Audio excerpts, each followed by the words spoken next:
Thank you for the kind introduction. So I want to keep today informal, so feel free to ask questions as we go through.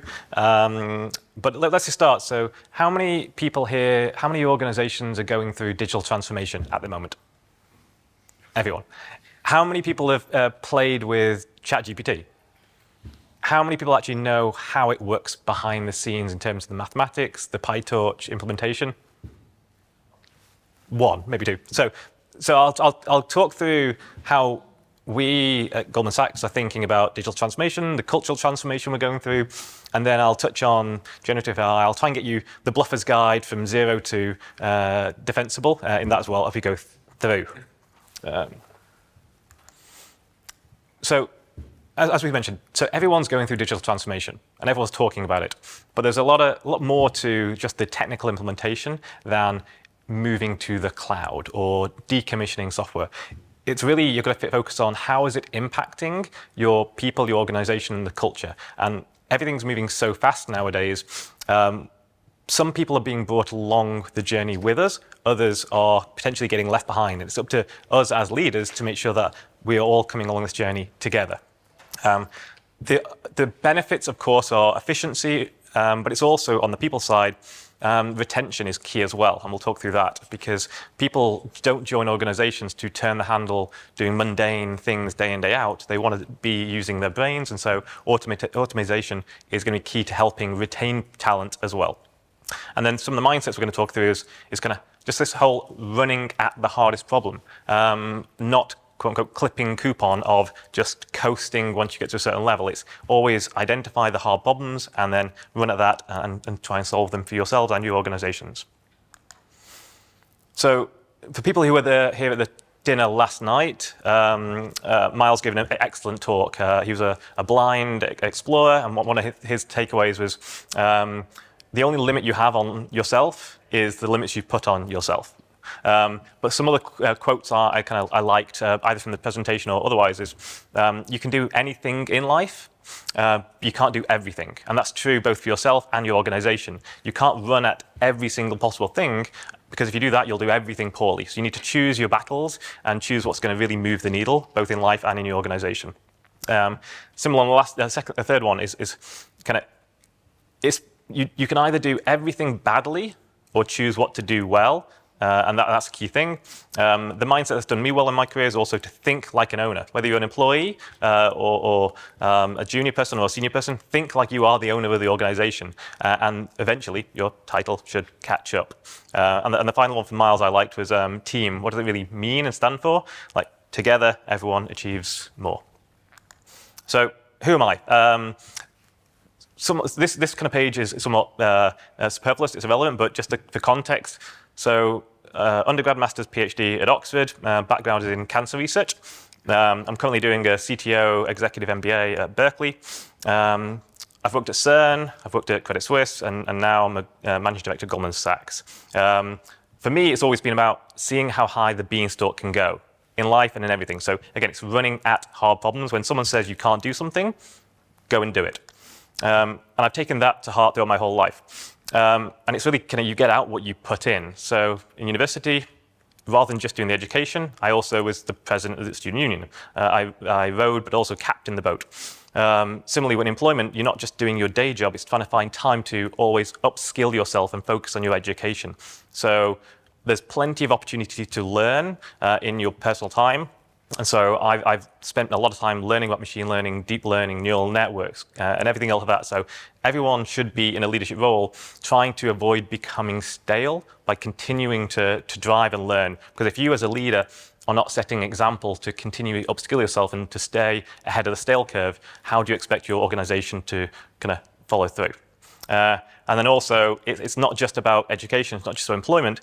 Personally, run at hard things. And so I like one of the, I did an Ironman a few years ago, but one of the quotes there was, you can quit and no one's going to care, but you will always remember. And that's something I try and take with throughout my whole life is no one else cares about necessarily what you do and don't do, but you do. And so see it to the end and see it to the finish.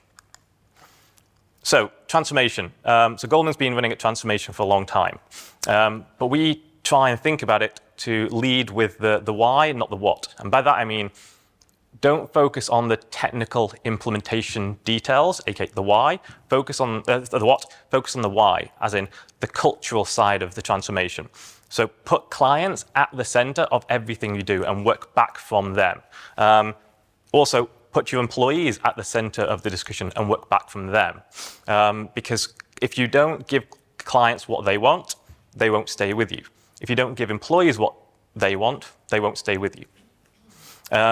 On the operational side, though, this kind of come more to the kind of what the implementation is. It's you have to set a strong vision from the top.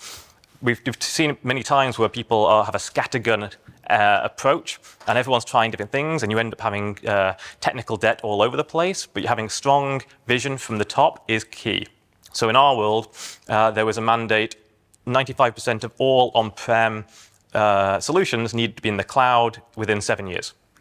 And that was set by the CIO of the whole firm. And that was a big mandate, an actionable mandate, and something that we could tangibly benchmark against. But of course, with any transformation, both kind of digital transformation or cultural transformation, there's going to be resistance. That people will say, we've done it this way for years, let's continue doing it. Or why is doing it a different way going to be better? And these are things that we as leaders always need to think through in our organizations. And the key one, especially nowadays with generative AI, is won't this automate our jobs away? And one of the things I'll try and talk through about is it's not about automating away jobs, it's about giving people kind of capabilities to augment themselves to make them a 10x employee and make everyone a 10x employee, not just the people who are. So cultural transformations. I've always kind of touched on it, but in an engineering organization, a lot of people focus on the implementation, aka engineering for engineering's sake. They like using cool technologies, they like using the latest and greatest, but they sometimes forget the bigger picture of why they're doing something. Moving to the cloud is not in itself an important thing to do. It's the benefits of moving to the cloud is the reason to do it, because it gives people access to the right data. It means you can decommission legacy solutions. It means everyone can do analytics on top of the same data set. So again, focusing on the why is more important, to focus on the business problem, the commercial outcomes, rather than the technology implementation. And this is key in a leadership role when you want a seat at that table with the business. So, for example, as a leader, you shouldn't be telling the business, we are going to do this kind of code deployment strategy, because arguably that's your role in a leadership role to do that. The business need to just know and have confidence in you that you're going to provide the capabilities they need to meet their client needs. And so you have to be able to do that translation layer between what the business is wanting and saying to what you and your organization is going to be implementing. And by having that, it gets you the seat at the table so you can have actual adult conversations with the rest of the C-suite. So we've been doing that. But then also the question is, how do you actually transform the operational side of your engineering org? So one of the things that we've been doing at Goldman for the last several years is to take on board some of the best practices of some of the big technology organizations, such as Google and Amazon. So the mindset here is quite simple, and I'll walk you through it briefly.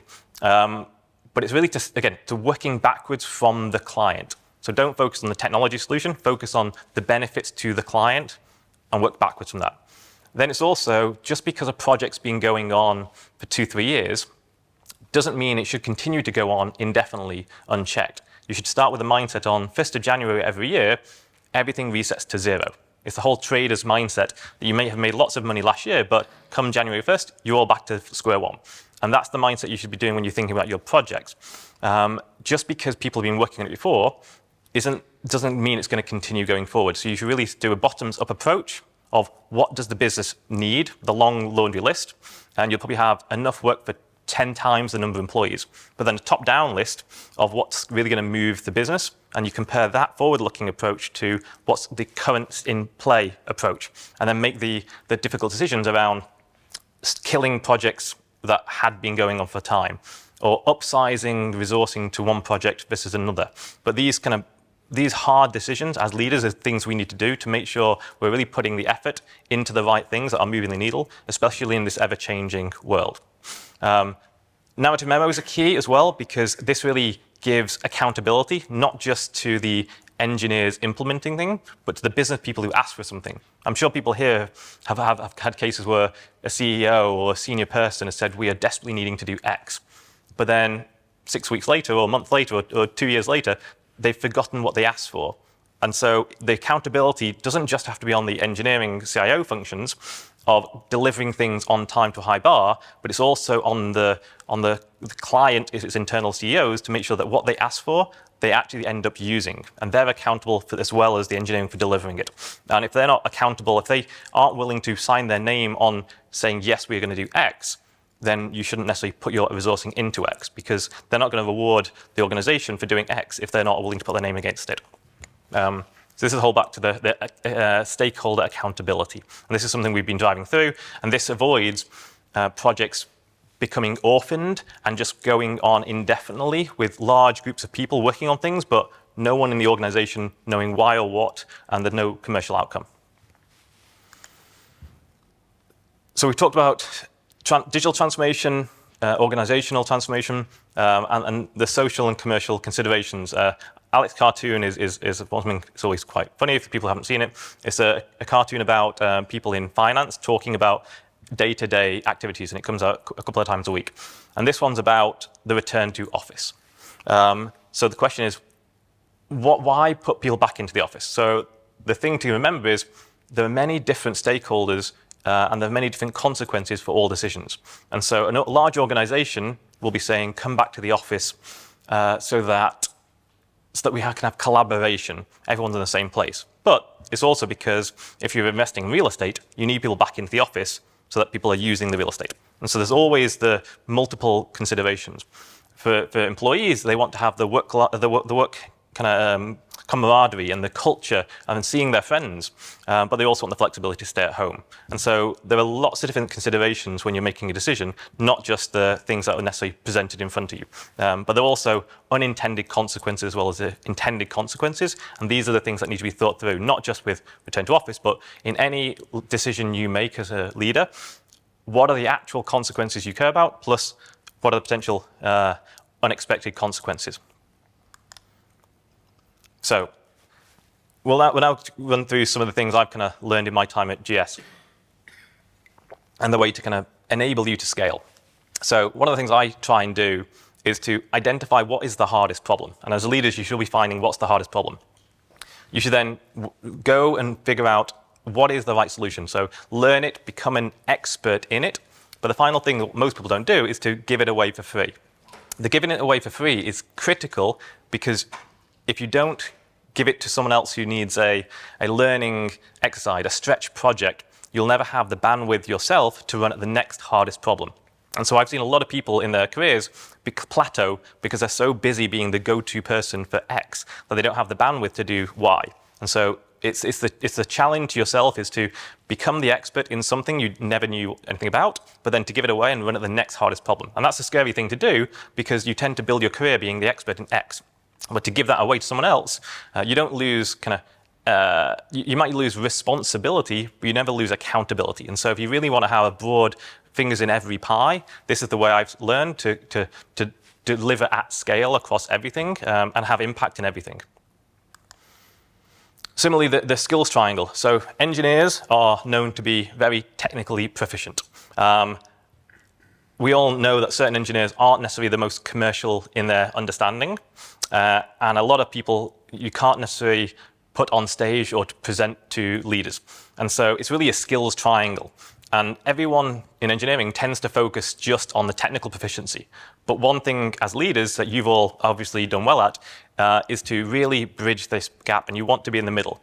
Because when you're talking to senior leaders, CEOs, they need to know and trust that you have the technical proficiency, but also the commercial understanding to know that numbers really mean things in the real world, and they're not just numbers. We've all had that example where someone pushes some code and the output is 100 trillion. It's like, well, that's obviously not the right solution. But if you don't know the commercial context, you don't get that. And then the leadership side of things, it's you want to be having a voice at the table and confidence so that you can actually have the adult conversations. And then also it's the prioritization. A lot of people tend to produce their to-do list either for themselves or for their organizations, but then they get bogged down. So one of the tricks is to bucketize it, and I'm sure you all do this as well, but to have both a short, medium, and long-term list that you run in parallel. So the short term, say 20% of your team's time, the medium 30, and long-term 50. Because the key thing here is the short term is what's keeping the lights on, what's making the business happy. It's what they are demanding get done now to make the P&L now. But it's the long-term stuff that they don't really care too much about. It's going to take 3 to 5 years, but that's the stuff that's going to blow them up if it doesn't get done. So it's how do you think through that, and how do you make sure that all the short, medium, and long-term things are getting done? The only way is to have 3 separate lists or more, and really to prioritize and bucketize your time into do them independently and in parallel, and not to put all your resources just at the latest shiny thing or the biggest fire that's on fire. So how do you educate your team? So many different ways, and I'm sure you do this in your world. But we do things such as lunch and learn. So at least once a week, we get people together, have a lunch in the office, but also just to talk about a particular topic of choice. Whether it's a new technology, whether it's something someone's working on, but this is a good way informally to get people in this mindset of continual learning. We also do something called an engineering exchange. So we mandate that everyone throughout the year has to present on their topic, especially at a certain level. So this really goes back to the triangle. People are very good at their technicals, but by presenting to their peer set, it forces them to figure out how to write a presentation. And so figuring out how to present to population, which is key. And it also helps encourage collaboration because it gets both their name and their project out to a wider audience of peers across the world so that people don't end up duplicating efforts. They then have a better idea who's working on what, and we can collaborate. Third one, mentorship. I think this is the most important thing to my career. I enforce that everyone in my team has 2 mentors, and I'd recommend that everyone does that too. Your mentor one should be 5 years ahead, another one should be 10 years ahead. And they're really there to give you the insight and the guidance to things that you will experience over the next coming 5 and 10 years, but who've been through it and out the other side. Mentorship at GS is a big thing. You can either assign them or people find their own, but I would say mentorship is critical for building that vision and collaboration going forward. If you choose the mentors correctly, it helps cross-collaboration and cross-learning.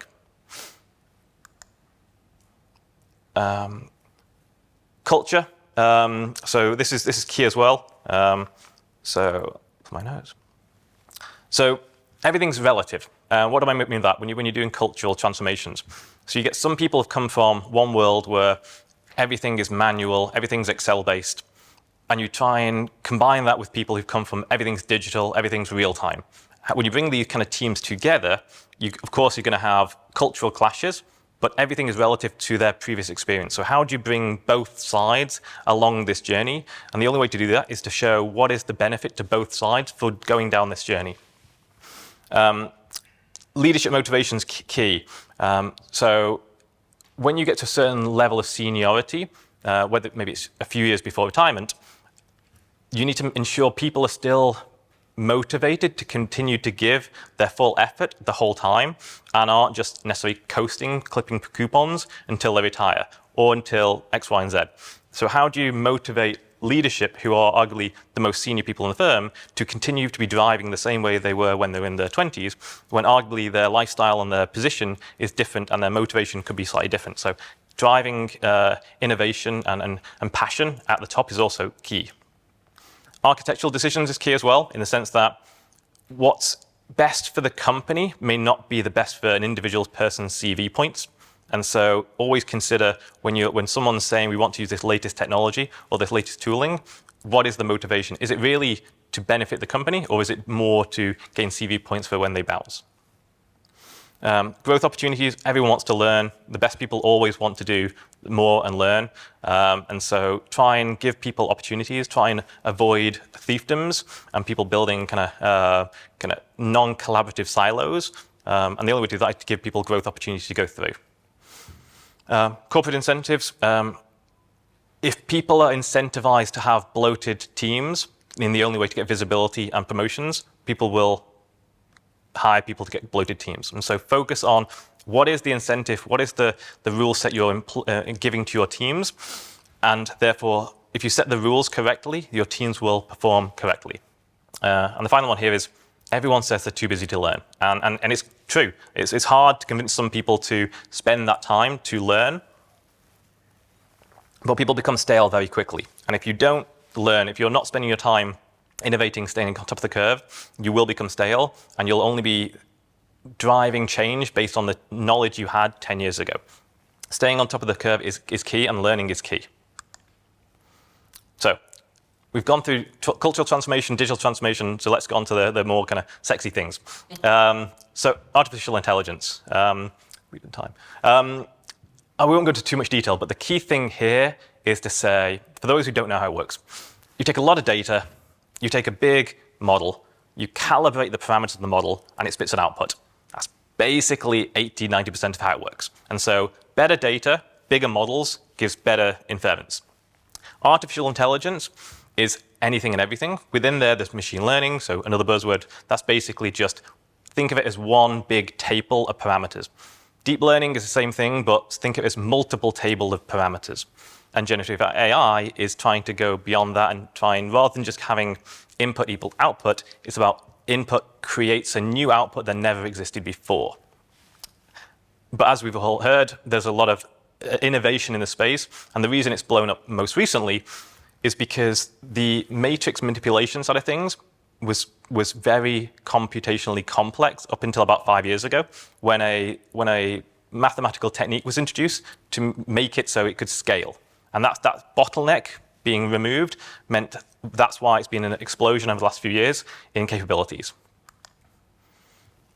But a friend of mine back at Oxford in 2013 said 47% of all jobs were at risk of automation.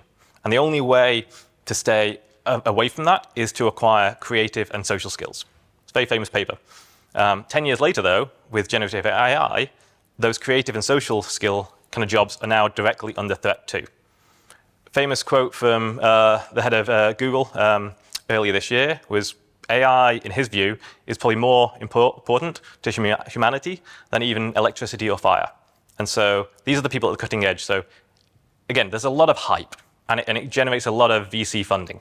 But we are at potentially a generational shift in capabilities that everyone should be thinking through for your organization.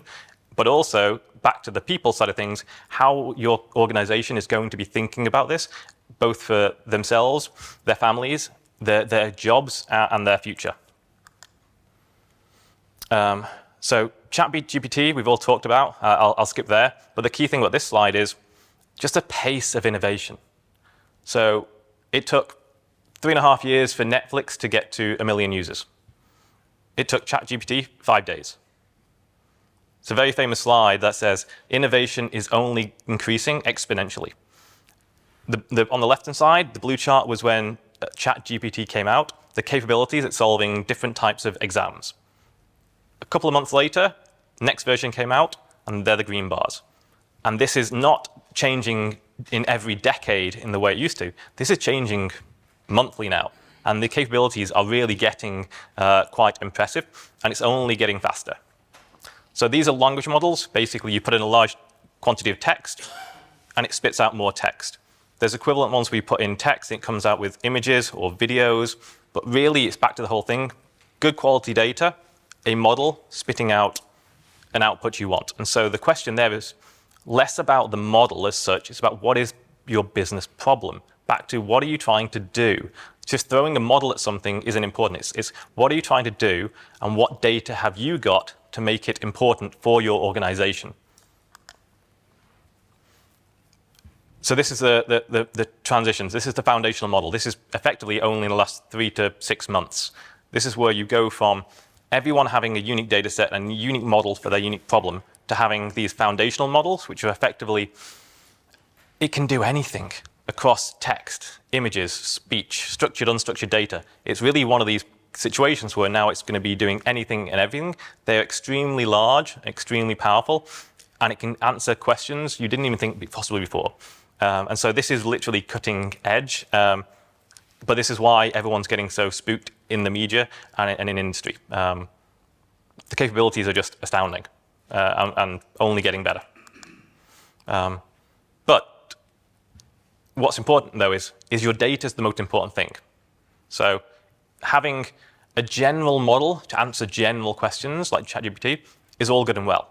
But you in your organizations have a massive quantity of extremely powerful private data.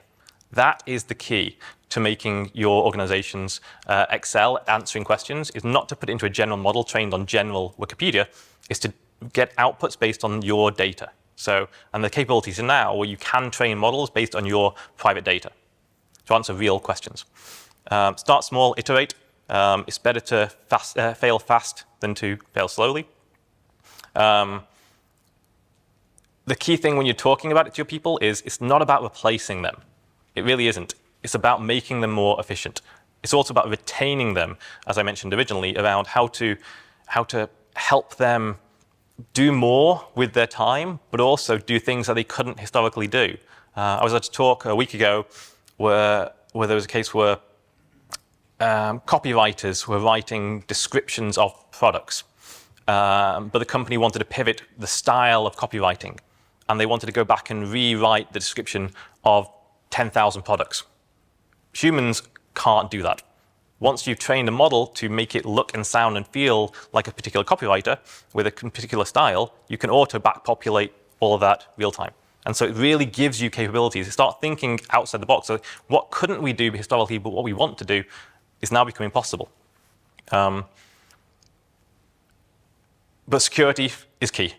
Because all of these great advances in terms of what you can do to take your data to do amazing things and to have capabilities that weren't possible is also true on the security side. In the olden days, it would take 15 minutes of listening to someone's voice for a computer to replicate it. They've now got it down to 3 seconds. So if you talk into a microphone for 3 seconds, we can simulate your voice. If you take a photo of you, we can simulate your face. And so the whole idea of using AI adversarially to either find and exploit code problems, to replicate your voice, to have adversarial bot networks. The security side of AI is very scary, and this is where regulation and laws need to come in. But skipping security, there's a lot of things you can do for your organization if you run at this. But back to the whole learning and education. There's a lot to learn, and it's moving very fast, but there's luckily a ton of information around to help you learn. So deep learning is an academic Stanford originated program with lots of different courses you can go and do, either 1-hour bluffer's guides to 2 days to 14 weeks. If you have time and inclination, you should definitely do some of those. Similar to Fourth Brain, that's another educational resource. That's really focusing more on generative AI. Then, of course, OpenAI is the one who has ChatGPT. Hugging Face is a place where you, in the olden days, to run a large language model or a generative AI model, writing the code yourself would take months. I span up a full large language model, custom trained on data, in about 20 minutes on Hugging Face. And so people are now building capabilities to make your capabilities less painful and low code so that you can actually do what you want to do real time. And fortune favors the bold. And if you want to learn more about it from a corporate perspective, McKinsey published a paper, an article, I think last week, the CEO's Guide to Generative AI. If you haven't seen that, haven't read it, it's worth reading it. It's long, but it goes into a large quantity of detail about everything you would want to know, and tells you when you go back to talk to your CEO, you'll know probably enough to sound legitimate without necessarily having gone through all of the background learning. So, quick summary before we do Q&A. Hopefully we've got time for that. So, put your clients first. Always focus on that. Work backwards from them and their problems and needs, not from the technology solution. So run at the hardest problems. Don't shy away from difficult decisions. Don't shy away from difficult things. The biggest benefit is from doing the things that you find difficult. Think about it as going to the gym. If you're not very good at lifting weights, go and lift some weights, you'll get better at it. Continuous learning. The world's moving so fast, education is moving so fast. but there's a ton of public resources now. There's no excuse for not learning and staying on top of this stuff apart from being too busy. And that's your personal choice if you want to continue to stay as you are or to continue to lead. Solve real problems. Again, don't just engineer for engineering's sake. And this is not just for you, this is for your whole team. Focus on what is the problem, what is the commercial outcome, and go and solve real problems with real benefits. But also have empathy, because a lot of people are spooked by this. Probably people in here are spooked about how I was spooked when I spent the last 3 months getting up to speed on generative AI, and it's so much more advanced than I ever thought it could be. So have empathy that people, like if you look at your organizations, I would say at least half your organization probably hasn't even used ChatGPT, if not more. And so probably a lot of people haven't even heard of what this is. And so there are people at cutting edge, but the cutting edge people who know how to implement it, it's probably a handful of people in your org, maybe one person, but most people have heard about it, are scared about it. So have empathy and figure out your strategy to bring people on board and along. Acknowledge there are going to be winners and losers. My view in life is always that companies are already dead, and it's up to us to keep them alive for one more year. So if you look back at who's in the S&P index or the FTSE index from 20 years ago to now, there's not that many who's the same. And so it's up to us to continue to innovate and not to rest on our laurels. There will be winners and there will be losers. And you want to be on the right side of history in any form of technological advancement. But also have skepticism. We can talk about the buzz. But there are hype cycles. Everyone's heard of Web 3.0 and blockchain and crypto and all of that stuff. This is arguably another hype cycle to allow people to kind of get more VC funding, but there is some truth behind it, and this time is different. But the hype will die down. The capabilities of the data and the model will get saturated, and then it'll be back to waiting for the next innovation. So have skepticism. But tail risk should be kind of respected, and this is one of the ones at least you want to know why you're not doing something rather than blindly not doing it and hoping it doesn't blow you up. But then also have fun and be grateful that you're living through one of the most transformational times in history, and look forward to the next couple of years in this space.